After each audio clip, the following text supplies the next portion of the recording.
Hi, welcome. Enjoy the content, subscribe, and turn on notifications. The cold wind cut through the morning silence as Mark slowly opened his eyes, bundled up in his sleeping bag inside his tent. The canvas crackled in the breeze, and the sky outside began to lighten with shades of orange and purple, announcing the start of a new day. He stayed there for a few minutes, listening to the gentle sound of leaves rustling and the distant murmur of a stream. It was the kind of sound that once brought peace to his soul. Now, it was just background noise for the heaviness in his chest. With a weary sigh, Mark sat up, stretching his back, which complained about another night spent on the hard ground.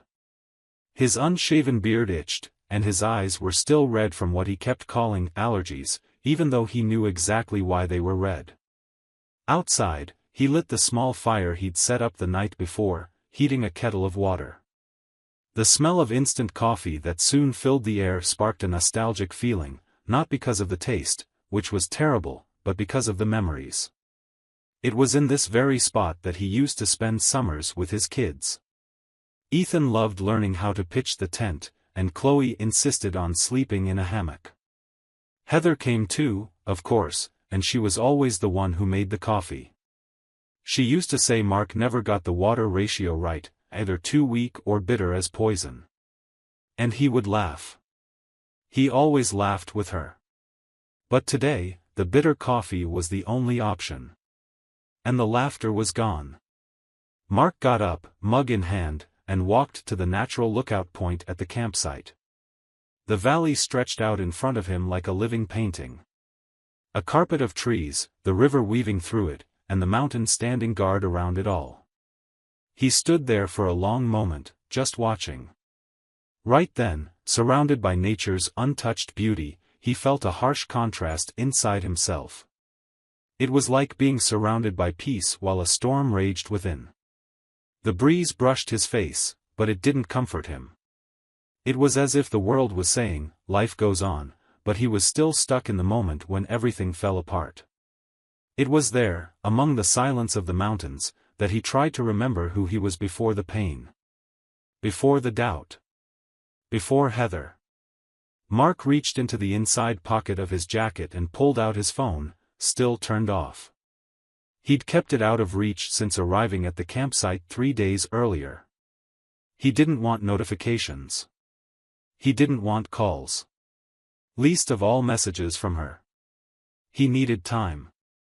Not to think, because he'd already made up his mind, but to breathe far away from the weight of it all. He held the phone for a few seconds, his thumb hovering over the power button. His own reflection stared back at him in the dark screen, an older man than he remembered. Tired, worn. Not just by age, but by the effort of years spent trying to hold together something that was already cracked. What hurt the most wasn't the betrayal, it was the memory of believing that love would be enough. That his efforts were seen. That the dinners, the talks, the late-night embraces held some value for her. With one last sip of coffee, he pressed the button. The screen lit up. Messages started rolling in one after another, a digital avalanche that had no patience. But two caught his eye right away. Ethan. Chloe. Dad, we just wanted to say we love you. We're with you, no matter what. Those words took Mark by surprise. He knew he hadn't told his kids yet. He thought they weren't ready. But now it was clear that, somehow, they'd found out. Maybe they overheard something. Maybe they saw a text on their mom's phone. Or maybe, deep down, they always knew something was wrong. He felt his throat tighten. He ran a hand over his eyes. They knew. And even so, they chose to stand by him. In that moment, in the middle of nowhere, Mark felt a strange warmth in his chest. It wasn't happiness, he was still a long way from that. But it felt like strength. As if Ethan and Chloe's words filled a tiny crack in his shattered heart. As if it said, "You're not alone." Heather, on the other hand, still didn't know that he knew. She was still living in that bubble of silence where she believed she'd buried her actions deep, as if the truth could stay hidden forever.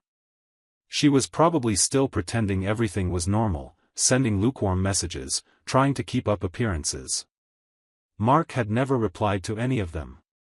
Not because he didn't have anything to say, but because he had too much hurt. And now, standing there in front of the valley, he knew that her secret, and his, was about to end. Because truth only stays buried for so long. And her time was up. He closed his eyes and let the phone drop onto his lap.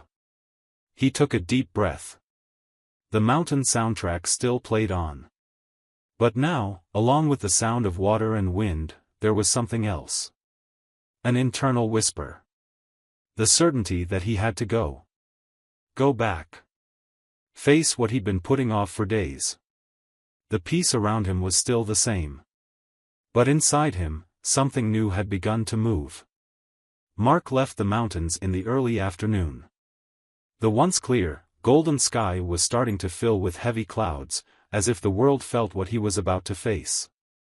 The winding road down through the pine trees felt narrower than when he'd driven up a few days before. Now, there was no more room to run.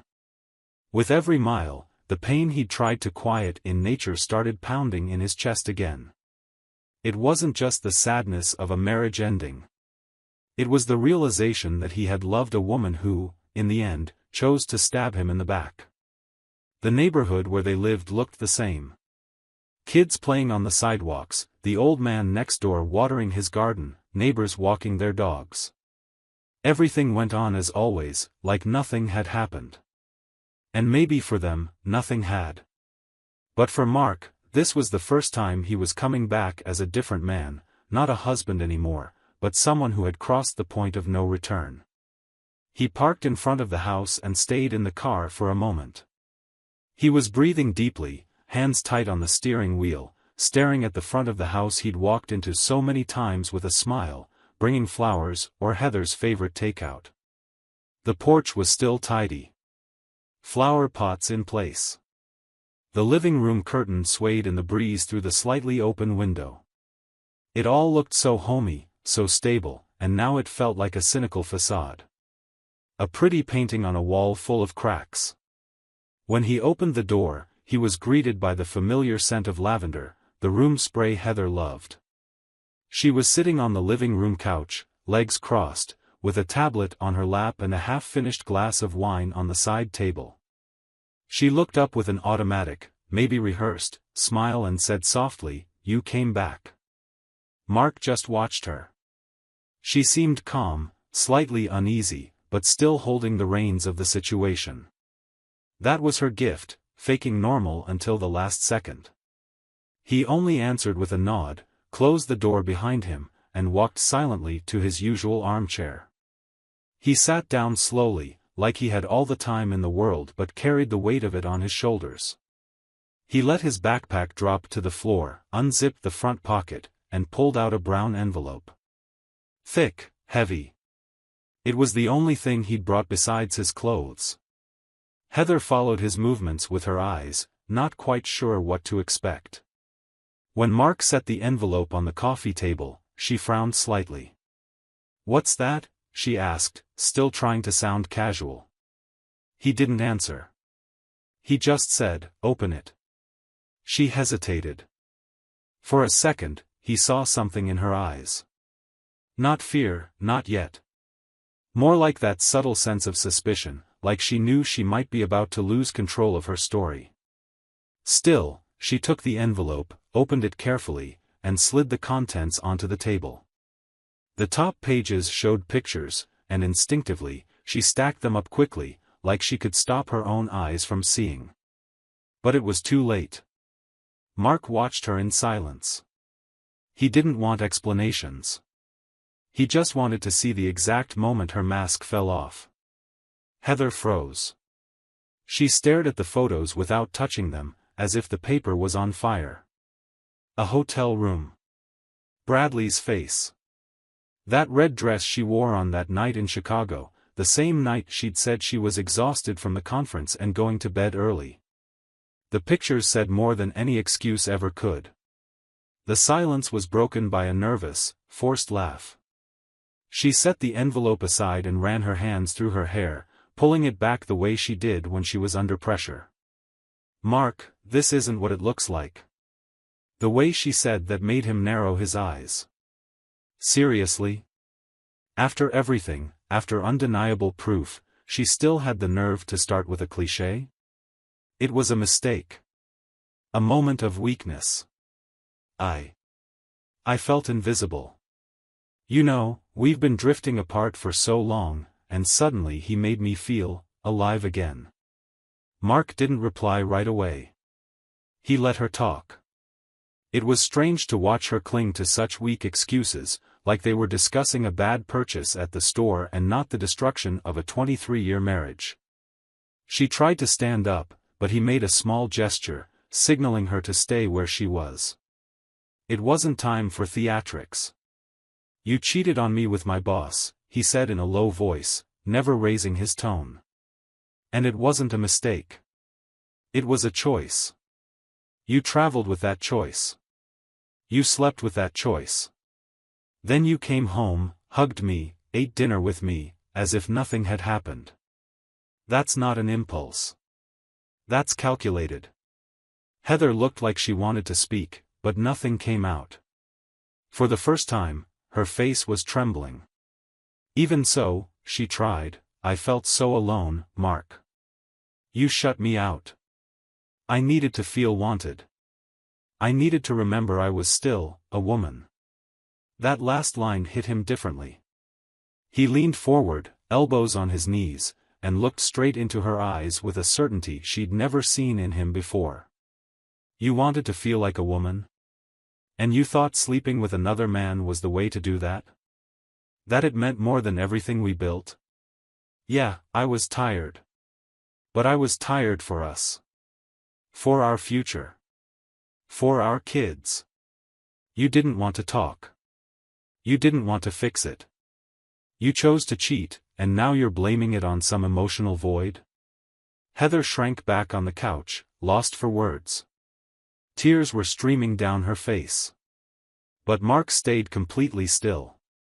There was no room for pity now. He wasn't there to reconcile or argue about the past. He was there to close the book on this part of his life. Time seemed to stand still in that living room. Her glass of wine remained untouched. The quiet house now felt like a tomb for everything they once had. And Mark, steady as ever, knew this was just the first step of what was yet to come. "You're absolutely right, man. And thanks so much for paying attention to all those details. That's what really makes a story stand out." In fact, in the second part, Mark already showed Heather the photos during the confrontation at home. So, in the third part, it wouldn't make sense for him to print the photos again just to send them to his old job. Let's fix that inconsistency now. The correct timeline is, Mark found out about the affair weeks before. He gathered evidence, short videos from the pen. He'd already printed some of those images to show Heather during their confrontation. And now, at the hotel, he's using copies of those same photos, or digital versions, to file a complaint at his old workplace where Bradley is his boss. I'm going to rewrite the third part with this logic in mind, keeping the emotional intensity, strong narrative, and the right timing. Mark left the house like someone leaving behind a story he once believed would last forever. The door clicked shut behind him without hurry, and each step to the car felt like stepping through the debris of a life that no longer existed. He didn't look back. He didn't want to see Heather with her tear-streaked face struggling to find words. Nothing she could say now would change what he felt when he watched those brief but devastating seconds of footage recorded by the pen she'd taken to Chicago. He drove through a light drizzle, without any real destination for a few minutes. He needed to breathe, but the air felt heavy anywhere that held memories. So, without telling anyone, he went to a hotel near the airport, a place that reminded him of nothing and no one. A quick check-in, a key card, and a silent hallway. The room was cold, simple, almost impersonal. Exactly what he needed. He dropped his backpack in the corner, took off his jacket, and sank into the armchair. He stayed there, still, staring at the lamp for a long time. The silence in that room was so complete it felt like it was talking to him. And in that void between pain and exhaustion, Mark finally let his shoulders slump. The tension he'd been carrying for weeks started seeping out, little by little. Heather had no idea he'd discovered everything long before their final confrontation. And when he showed her that envelope in the living room, revealing the photos, it wasn't some spur-of-the-moment thing. It was the end of a road he'd started walking the moment he sensed something was off. The pen with a camera, passed off as a little gift, hadn't recorded much. The lens was tiny, and the angle limited. But the footage that came back was enough, a quick kiss, hands touching, and the one sentence from her that would never leave his mind: "No one will ever find out." The betrayal wasn't just physical. It was planned. Carefully hidden. That was what hurt the most. At the hotel, Mark opened his laptop and plugged in the hard drive where he'd saved all the files. Looking through them wasn't easy, but it had to be done. He organized the photos into a folder simply named Bradley, then typed a short, direct, professional email. The recipient, the compliance department at the bank where Bradley still worked as a team leader, where, up until a few days ago, Mark had also worked. He knew this went beyond personal matters. It was a serious ethical breach, a boss involved with an employee's wife, using work trips as cover for personal affairs. He attached the images. Not all of them, just enough to prove the relationship and raise significant concerns about professional conduct. No insults, no angry words. Just the cold, documented truth. In the subject line, he wrote, "Inappropriate relationship between a supervisor and an employee's spouse. Attached for review." He hit send. Then he closed the laptop. He stared at it like it was a door he'd just locked. In that moment, the strongest feeling he had wasn't rage, it was emptiness. Mark didn't feel proud or satisfied, but he did feel certain. He might have been broken, but he was still a man who valued his word. He'd been loyal. Honest. And now, he was just letting the truth take its course. He lay down on the bed without changing. He looked up at the ceiling. His mind was still spinning from everything that had happened: Heather's lost expression, the silence in the car, the pain of saying goodbye without a final hug.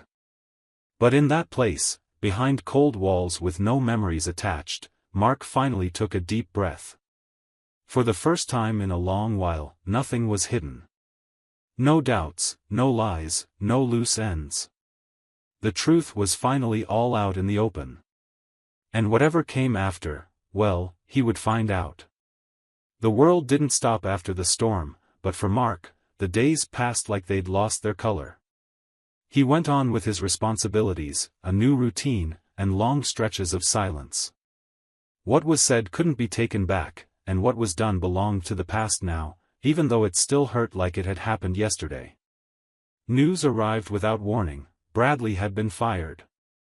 The old boss, the man who used to shake Mark's hand in meetings while sleeping with his wife on business trips, was now out of the bank. The internal investigation concluded that an extramarital relationship with an employee's wife was a serious ethical violation, especially given their positions in the hierarchy. Mark's complaint hadn't been ignored. It planted the truth where lies had gotten too comfortable. 2 days later, Bradley called. His name popped up on Mark's phone screen like a punch to the gut. Mark stared at it, let it ring. Once, twice, 3 times. He didn't answer. Not out of fear, not out of resentment, but because nothing Bradley could say would change what was already done. He turned off the phone and went for a walk around the hotel. The air was still damp from the previous night's rain, and a light breeze touched his face like a reminder: you made it. The following weeks were a silent whirlwind. The divorce went through quickly, just as Mark had planned. No drama. No drawn-out fights. Heather signed the papers without making a scene. Maybe she was ashamed, maybe she was too tired to fight. Maybe deep down she knew there was nothing left. The marriage, which began with such genuine vows and shy smiles at the altar, ended in an office with 2 cold signatures. After that, Mark did what he had to do, he visited his kids. It wasn't easy looking Ethan and Chloe in the eye, knowing what they'd lost in the process. They weren't little kids anymore, but the pain hit them in a way only kids watching their parents split up can understand. They had dinner together, laughed a little, talked about simple things, as if the past was suspended for a while. In the end, Mark hugged them tight and said what they needed to hear, "I'm going to be okay." Then he said goodbye. He went back to the mountains. But this time, it wasn't just another escape. It was a farewell. He sold the boat, the one that had been a stage for happy summers and fishing trips with his children. He also sold his fishing gear and all the accessories he'd collected over the years. Not because he wanted to forget, but because he realized it was time to let go of everything tied to a life that didn't exist anymore. A little later, he moved to another state. He bought a modest house near a peaceful lake, surrounded by trees and silence. It was a place where he could start over without having to explain his past to anyone. He began working freelance, taking on clients remotely, and slowly shaped a new routine for himself: sunrise walks, long reading sessions, coffee on the porch, and peace. A peace he thought he'd never feel again. 2 months went by, and on a warm spring afternoon, he heard a knock on the door. When he opened it, there they were, Ethan and Chloe. Smiling, backpacks slung over their shoulders, eyes full of excitement. Chloe cut right to the chase, "Dad, we want to live with you." Mark stood still for a second, like the world had paused just to catch its breath. Then, without a word, he opened his arms.